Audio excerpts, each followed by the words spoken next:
Hello, it's 9 p.m. in RTD. It's time to English news edition. For tonight headlines, we have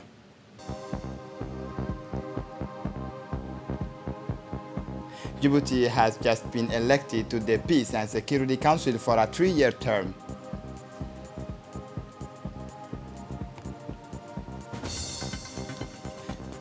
Senegal goes to the finals for the second time in a row.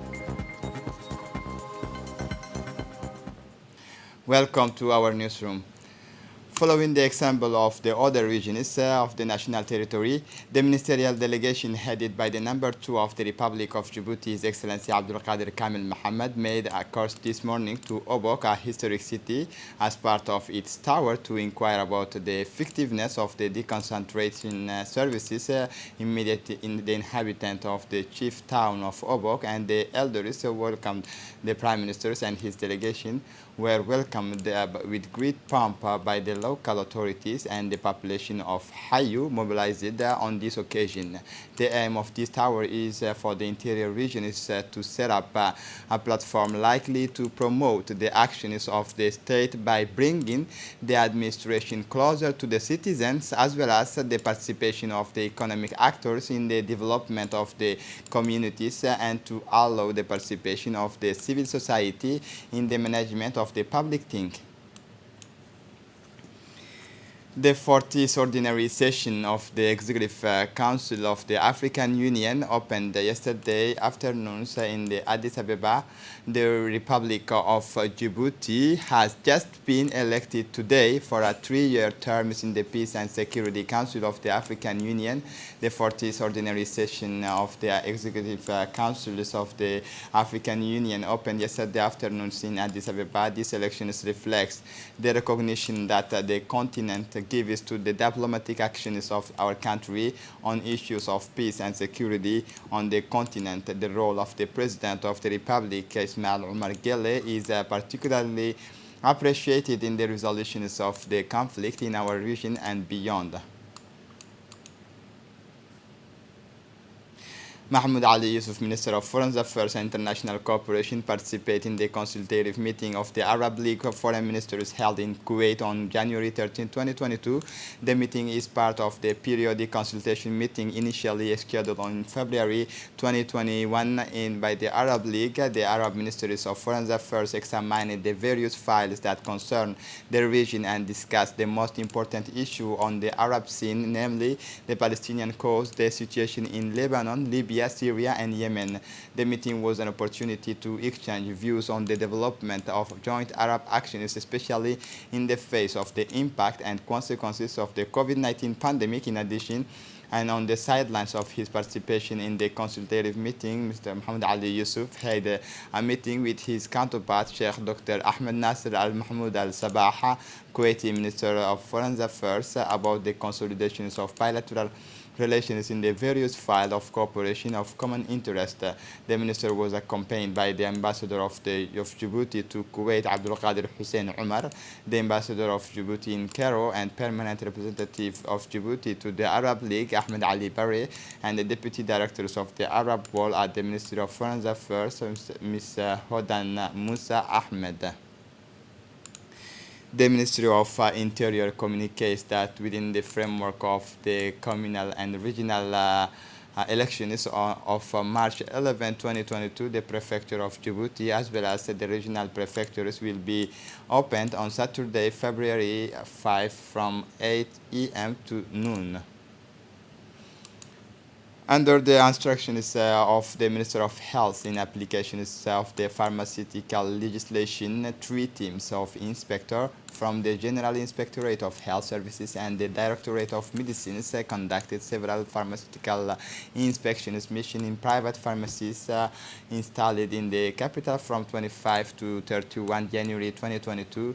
The objective of these missions was to ensure the implementation of the pharmaceutical legislation in force in the Republic of Djibouti among the areas of verification indicators in accordance with the pharmaceutical policy. Therefore, the Ministry of Health will schedule and announce the missions at any time so that this instructor can respect the pharmaceutical regulations in force.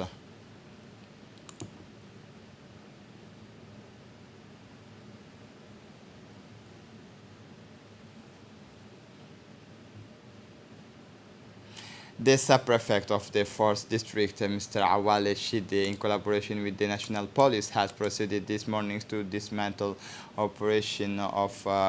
operation of illegal constructions and residential cities.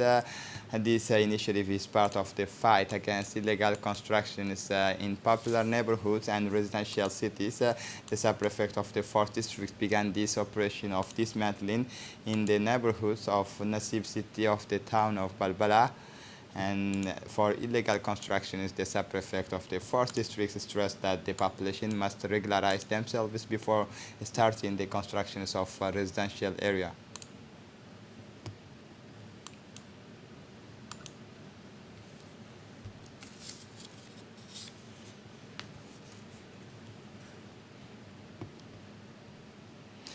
The young people on digital citizenship, the movement one and indivisible actions in collaboration with the Ministry of Youth and Culture went to the CDC of the Neighborhood 7. The objective of this initiative is to raise awareness among young people on the promotion of civic values and respect for the principles of ethics and responsibility on social networks. At the end of the sensitization, the young people of these districts, motivated by the fruitful exchanges, did not fail to take the floor to present their thanks for what they described as the preventive initiative. On the popularization sessions of the decree of the child protection platforms in the CDC of the 5 regions to conclude its dissemination session on the decree in the southern regions after Arta and Ali Sabih, the Ministry of Women and Family, through the Directorate of Family in collaboration with the Ministry of Youth and Culture, with the support of UNICEF, went on Tuesday, January 25, 2022, to the United Regions to Dakhil to inform and sensitize the community on the decree of the National Platforms for Child Protection. The role of the National Platforms for Child Protection is to strengthen coordination between the various government institutions and UN agencies and NGOs for the benefit of all children in Djibouti. This national platform is placed under the authorities of the Ministry of Women and Family. The platform is also as support body to the National Council for the Rights of the Child and extend its interests to all children in the country, whether they are national migrants or refugees. The decree on the National Council for the Rights of the Child, a national body supervising the implementation of the national policy for the child in Djibouti and placed under the authorities of the Prime Minister, promote the coordination of child protection actors by guiding and defining the government policy with respect to children's rights.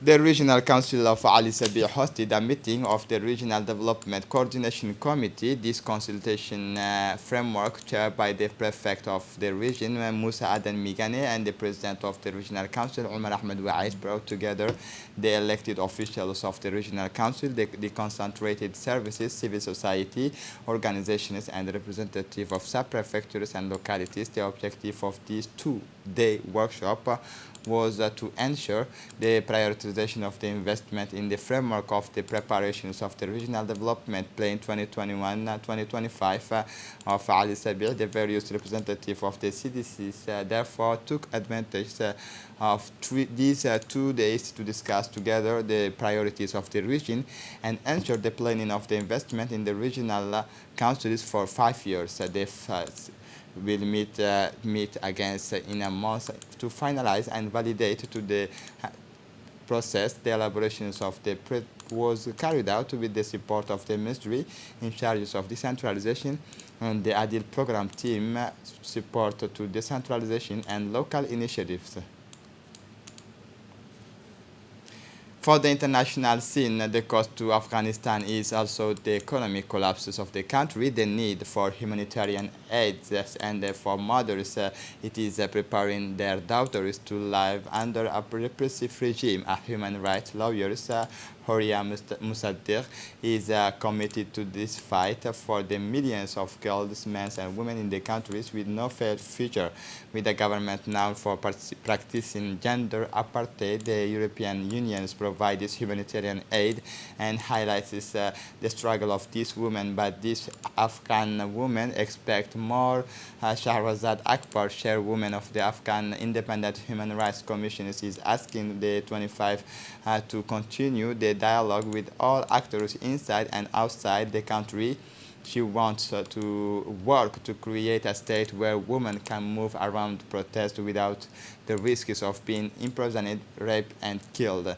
This call from Brussels is a request to not forget the fate of Afghan women and girls.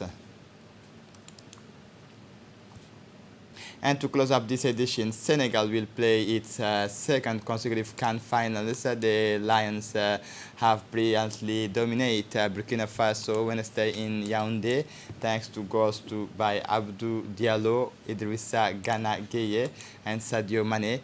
Abdou Diallo, who arrived late in the Senegalese team, scored the first goal, 70s, and 100% centuries-back action is taking advantage of the decisive and pace from Khalidou Koulibaly in acrobatic returns. Ghana added to his tally after a decisive move by Sadio Mane, who rounded Issoufou Dayo before crossing ideally 76.